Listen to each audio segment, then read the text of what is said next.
It came out around 1854. Robert Clark started a factory using tin plate, which had sort of been just invented at that time.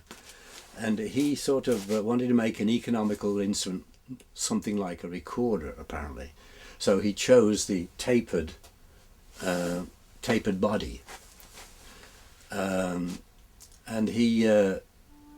that's where the name Pennywhistle came from, I think, because in those days, the 1850s and 60s, a penny was, worth something, which isn't anymore. We called a penny whistle. And it was also called a tin whistle because it was made from tin plate. And that factory in England has been in existence up until today. They're still making them.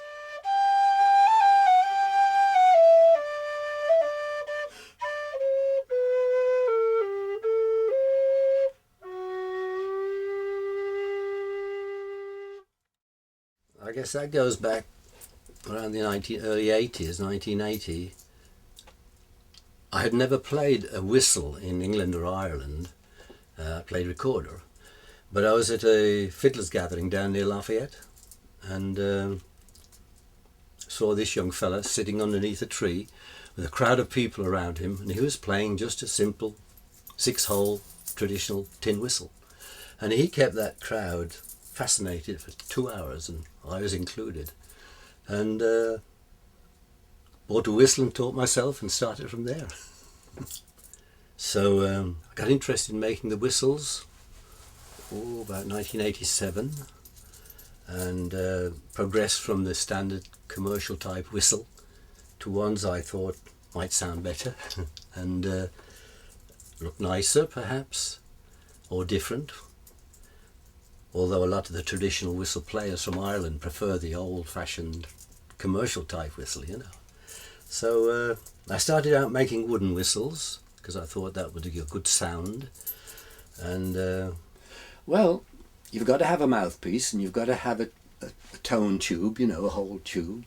So basically it's the same instrument, I suppose, but the commercial whistles are mass produced and they're made in thousands, But no, I don't. I think I've got a unique mouthpiece which gives me a nice balanced response over two octaves in both keys, the D and the G. But I've tried lots of the people who are making them now and they're all making good whistles.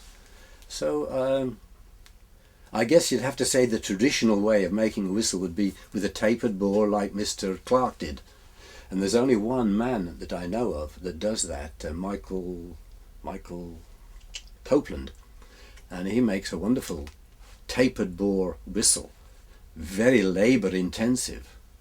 Now that would have been a lot different from that is a lot different from Mr. Clark's, because he draws that tube, I understand, to his taper. Mr. Clark wrapped it and just sealed it, either soldered it or just clinched them over. And then put a little wooden fipple in there and clamped, punched 2 holes in the side to keep it in place, and that was it. So that's the easiest, simplest one to make. Yeah, I suppose mine's around probably one of the hardest, but it doesn't take a lot long. 4 hours for the wooden ones and less for the metal ones. Yeah.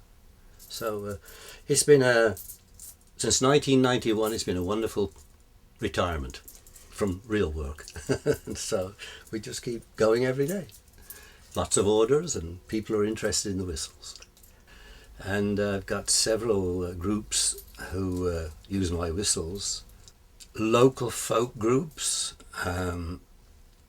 semi-professionals and very professional groups.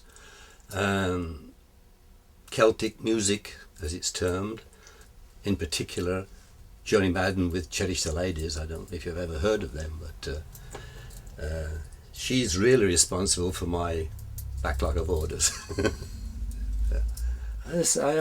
I'm hoping 18 months. I think I'll be clear of fixed orders, and I'd like to go to more festivals rather than the one, the Appleseed Festival we do here, and sell direct because people try them. and they, they like them if they want to buy them at that time. If they buy by mail, a lot of people call back and say they're happy. Some you never hear from, and you wonder, do they really like having them? So that's what I'd rather do. If because of seniority, I don't want to travel so much, well then I'll probably go out 2 or 3 months mail orders and things like that, just to keep making them. I just love making them.